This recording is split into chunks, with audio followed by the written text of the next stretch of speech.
Welcome दोस्तों, स्वागत है आपका क्यूबिक ब्रेन की एक और नई वीडियो में। तो दोस्तों, आज की ये वीडियो बहुत ज़्यादा स्पेशल है और इंटरेस्टिंग भी है, क्योंकि आज की इस वीडियो में मैं डोरेमोन की मूवी स्टील्स ट्रूप से जुड़े हुए ऐसे राज खोलने वाला हूँ जिन्हें सुनकर आप हैरान होने वाले हो। तो दोस्तों, जो ज़्यादातर डोरेमोन की मूवीज़ है उन्हें डोरेमोन की मांगा डोरेमोन डायआका की स्टोरीज़ पर बेस्ड करके बनाया गया है। डोरेमोन डायआका का इंग्लिश में मतलब डोरेमोन लॉन्ग स्टोरीज होता है। डोरेमोन डायआका डोरेमोन की एक स्पिन ऑफ मांगा सीरीज़ है जिसमें कई सारी लॉन्ग स्टोरीज़ है जो नोबिता और डोरेमोन के एडवेंचर पर बेस्ड है और इन्हीं के ऊपर डोरेमोन की मूवीज़ बनाई जाती है। मैंने डोरेमोन स्पिन ऑफ सीरीज़ के ऊपर एक अलग से वीडियो भी बनाई है जिसका लिंक डिस्क्रिप्शन में होगा, आप चाहे तो वहाँ से देख सकते हैं। तो दोस्तों, जो डोरेमोन स्टील ट्रूप्स है वो भी डोरेमोन लॉन्ग स्टोरीज़ की एक स्टोरी पर बेस्ड करके बनाई गई है। तो दोस्तों, अभी मैंने कुछ दिन पहले इस मूवी की मांगा को पढ़ा और उसे पढ़कर मैं शॉक हो गया, क्योंकि इसकी जो मांगा में जो ओरिजिनल स्टोरी है और जो मूवी में हमें स्टोरी दिखाई गई है उसमें और इसमें बहुत ही ज़्यादा अंतर था। अब एक डिफरेंस तो आपने थंबनेल में भी देख लिया होगा। तो आज की इस वीडियो में मैं आपको अच्छे से एक्सप्लेन करूँगा कि इस मूवी की जो स्टोरी दिखाई गई है और जो मांगा में इसकी जो ओरिजिनल स्टोरी है उसमें क्या क्या डिफरेंसेस है। तो बिना देर करे वीडियो स्टार्ट करते हैं, लेकिन उससे पहले अगर आप मेरे चैनल पर नए हैं तो चैनल को सब्सक्राइब जरूर कर लेना। तो दोस्तों, मूवी की स्टार्टिंग और मांगा की स्टार्टिंग बिल्कुल एक जैसी थी। सुनियो अपना एक रोबोट सबको दिखाकर शो ऑफ करता था। नोबिता उससे जेलस होकर डोरेमोन के पास जाता था और उससे रिक्वेस्ट करता था कि वो उसे एक बहुत बड़ा रोबोट दे, लेकिन डोरेमोन गुस्सा होकर एनीवेयर डोर निकालता है और नॉर्थ पोल में चला जाता है। कुछ टाइम बाद नोबिता भी एनीवेयर डोर से वहाँ जाता है और नोबिता को वहाँ एक बॉल जैसी चीज़ मिलती है जो कि असल में जूडो था। तो आपके दिमाग में सवाल तो आ रहा होगा कि अभी मैंने बोला कि मांगा की स्टोरी में जूडो है, तो मैंने तो थंबनेल में क्यों लिखा कि पीपो नहीं था। तो दोस्तों, ज़्यादा कंफ्यूज होने की ज़रूरत नहीं है, पहले पूरी स्टोरी सुन लीजिए, उसके बाद आपको सब कुछ खुद समझ में आ जाएगा। तो उसके बाद जैसा आपको पता है वहाँ ऊपर से एक पार्ट गिरता था और नोबिता उसको अपने घर में ले आता था।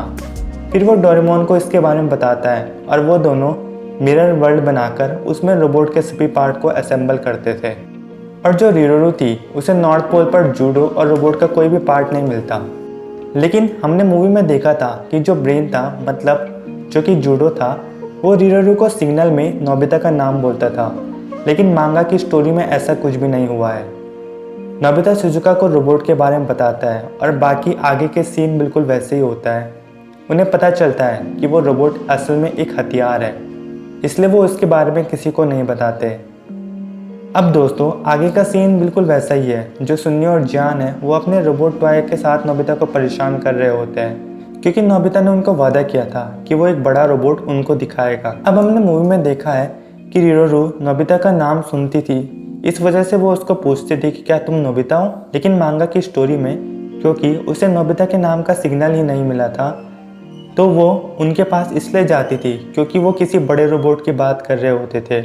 उसके बाद वो नोबिता के साथ उसके घर जाती है। नोबिता उसको मिरर वर्ल्ड में ले जाता है और रोबोट का कंट्रोलर उसे सौंप देता है। तो दोस्तों, यहाँ तक इतने ज़्यादा डिफरेंसेस भी नहीं थे, लेकिन मेन डिफरेंसेस तो अब स्टार्ट होंगे। तो सबसे पहला मेन डिफरेंस था वो ये था कि जब नोबिता वापस आता है तो नोबिता देखता है कि डोरेमोन ने जो सुन्यो का जो रोबोट था, मतलब जो उसका खिलौना था, उसको एक आर्टिफिशियल ब्रेन दे दिया था। मतलब सुन्यो का जो रोबोट था वो खुद से सोचने और चलने वाला रोबोट बन चुका था, बिल्कुल दूसरे रोबोट्स की तरह। लेकिन मूवी में तो हमें ऐसी कोई भी चीज़ दिखाई नहीं गई थी। असल में जो सुन्यो का रोबोट था उसका नाम माइक्रो था और उसका मांगा की स्टोरी में बहुत ही ज़्यादा इंपॉर्टेंट रोल है। इसके आगे नोबिता डोरेमोन पहाड़ में जाते हैं जहां उन्हें रिरोरू का सच पता चलता है और वो पोर्टल तबाह हो जाता है। उसके बाद जूडो यानी कि जो ब्रेन था वो उन्हें बताता है कि रोबोट पृथ्वी पर आने वाले हैं और वो इंसानों पर कब्जा कर लेंगे, बिल्कुल मूवी की ही तरह। और फिर नोबिता और डोरेमोन पैनिक होते हैं और मॉम और सबको बताने की कोशिश करते हैं, लेकिन कोई उनकी बात पर विश्वास नहीं करता था। लेकिन जियान और सुन्यो उनकी बात पर विश्वास करते थे। उसके बाद वो सोचते हैं कि उन्हें उस ब्रेन से बात करनी चाहिए। यहीं से अब दूसरा ट्विस्ट आने वाला है। तो मूवी में हमने देखा था कि डोरेमोन एक गैजेट का यूज़ करता था जो जूडो को शांत करके उसे इवॉल्व कर देता था। फिर नोबिता उसका नाम पिप्पो रखता था। लेकिन मांगा की स्टोरी में ऐसा कुछ भी नहीं हुआ। मांगा में जो डोरेमोन है वो उस ब्रेन को खोलकर उसे रीप्रोग्राम करता है ताकि वो उनकी बात माने। यानी यहाँ से पिप्पो का पूरा रोल ख़त्म हो चुका है। मूवी में जो जूडो पिप्पो बना था वो मांगा की स्टोरी में हुआ ही नहीं। तो यार दोस्तों, अब आप खुद इस बात को जानते हो कि मूवी में नोबिता और पिप्पो के बीच एक बहुत ही स्ट्रॉन्ग बॉन्डिंग हमें दिखाई गई थी और बहुत ही इमोशनल सीन्स भी दिखाए गए थे। लेकिन जो ओरिजिनल मांगा स्टोरी है उसमें तो वो हुआ ही नहीं है।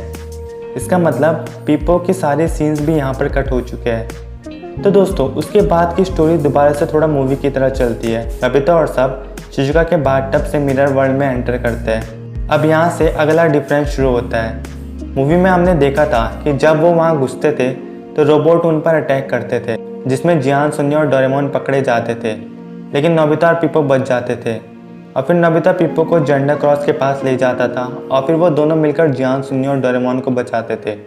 लेकिन मांगा में ऐसा हुआ ही नहीं था। जब वो वहाँ पर घुसते थे तो उनको रोबोट दिखाई देते थे और उनको देखकर जो सुन्यो का रोबोट था माइक्रो, वो डर कर वहाँ से भाग जाता है। जियान, सुन्यो, नोबिता और डोरेमोन जेंडा क्रॉस के पास जाते हैं और उस ब्रेन को जेंडा क्रॉस में फिट कर देते हैं। अब उसके बाद वो उनके बेस पर अटैक करते हैं, जहां जाकर उन्हें पता चलता है कि रोबोट की आर्मी अगले दिन पृथ्वी पर आने वाली है। अब जो शिजुका होती है वो जब नहाने जा रही होती है तो उसे मिरर वर्ल्ड का पता चलता है, तो वो वहाँ एंटर कर जाती है। तभी वहाँ पर पीछे से माइक्रो आकर डर के मारे शिजुका से चिपक जाता है। फिर शिजुका और माइक्रो पहाड़ी पर जाते हैं जहाँ पर जेंडा क्रॉस था, जिसे नोबिता और डोरेमोन ले जा चुके थे। लेकिन शिजुका को वहाँ पर रिरोरू मिलती है।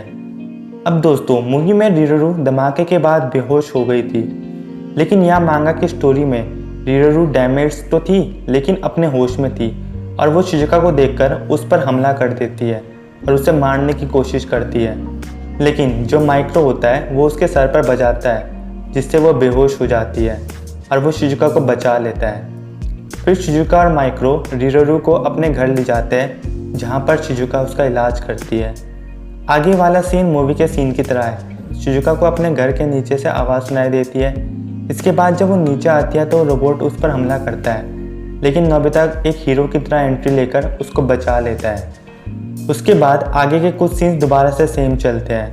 वो रिरोरू को ठीक करते हैं। उसके बाद रात को वो कैंप फायर वाला सीन होता है, लेकिन बस अंतर ये था कि मांगा में वहाँ पर पिप्पो नहीं था। उसके बाद डोरेमोन बाकी सबको प्लान के बारे में बताता है कि वो सारे रोबोट्स को लेक से मिरर वर्ल्ड में बुलाएंगे और बिल्कुल वैसा ही होता है। लेकिन दोस्तों, जब मैं मांगा की स्टोरी पढ़ रहा था तो मैं सच में उस लेक वाले सीन को बहुत मिस कर रहा था, जिसमें नोबिता और पिप्पो साथ में किनारे पर बैठे हुए होते थे और आपस में एक दूसरे के साथ गुस्सा करते थे। लेकिन दोस्तों, वो सीन वाकई में बहुत ही इमोशनल था, जो कि ओरिजिनल स्टोरी में है ही नहीं। तो आगे की स्टोरी बिल्कुल वैसे ही प्रोसीड करती है। रोबोट्स लेक के अंदर एंटर करते हैं और जगह जगह बिल्डिंग तबाह करना शुरू कर देते हैं। तो उसके बाद रिरोरू वहाँ से भाग जाती है और नोबिता बाकी सब उसे ढूंढते हैं। और उसके बाद वो सीन आता है जहाँ पर नोबिता को रिरोरू मिलती थी। ओरिजिनल स्टोरी में भी नोबिता रिरोरू को नहीं मारता, लेकिन क्योंकि नोबिता को बचाने के लिए पिप्पो नहीं होता, इसलिए वो उस पर हमला कर देती है। लेकिन चिंता मत करो, नोबिता कोई मरता नहीं है, वैसे एक बिजली का शॉक ही तो था।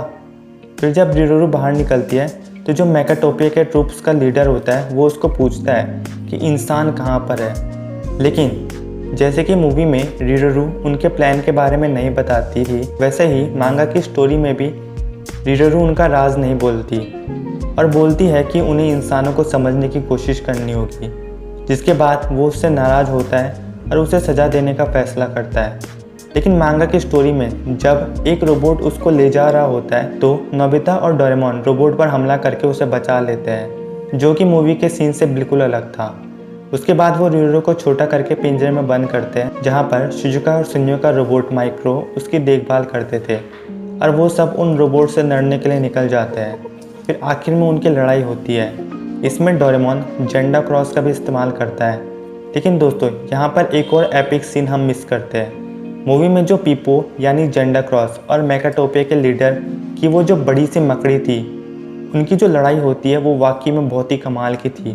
लेकिन मांगा में ऐसा नहीं होता। यहाँ पर रोबोट से लड़ने के बाद कई सारे रोबोट्स जेंडा क्रॉस पर एक साथ हमला करते थे, इसके बाद वो उसे ढेर कर देते थे।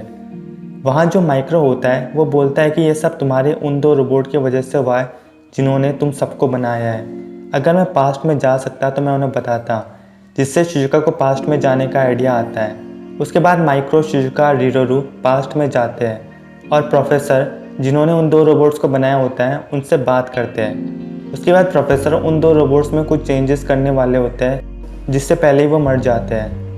रिरोरू उस मशीन को चलाती है और बिल्कुल मूवी की तरह सब कुछ चेंज कर देती है। लेकिन यहाँ पर उनके बीच में जो हार्ट होता है जिसमें वो 3 तारे थे, वो वाला सीन भी यहाँ पर नहीं है। वो सीन तो शुरुआत से ही कहीं पर नहीं दिखाया गया था। मूवी में रिरोरू ने जूडो की जान बचाई थी अपने हार्ट का एक पार्ट जूडो को देकर, लेकिन मांगा में ऐसा कुछ भी नहीं लिखा गया था। उसके बाद सारे ट्रूप्स गायब हो जाते हैं और रिरोरू भी गायब हो जाती है। फिर लास्ट का सीन तो याद ही होगा, जब नोबिता अपनी क्लासरूम में बैठा होता है और उसकी खिड़की के पास रिरोरू और पीपो आते हैं, लेकिन मांगा में सिर्फ रिरोरू ही आती थी। तो दोस्तों, जैसा कि आपने देख ही लिया है, अगर मैं अपने व्यू बताऊं तो जो मुझे मूवी है वो ज़्यादा बेटर लगती है।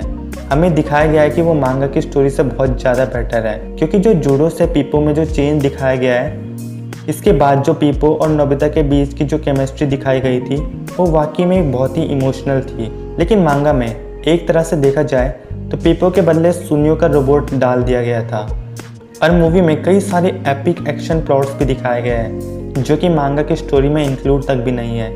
इसलिए इस मूवी की स्टोरी में जो चेंज करे गए हैं वो वाकई में बहुत अच्छे हैं। तो दोस्तों, आपके इसके बारे में क्या व्यूज़ हैं मुझे कमेंट्स में ज़रूर बताना। अगर आपको ये वीडियो पसंद आई हो तो वीडियो को लाइक और शेयर ज़रूर करना, और अगर आपको ऐसी और भी वीडियोस चाहिए तो मुझे कमेंट में बताना, क्योंकि मैं ऐसे कमाल के कंटेंट्स अपने चैनल पर लाता हूँ। तो बहुत जल्द मिलेंगे एक और नई वीडियो के साथ, तब तक के लिए गुड बाय।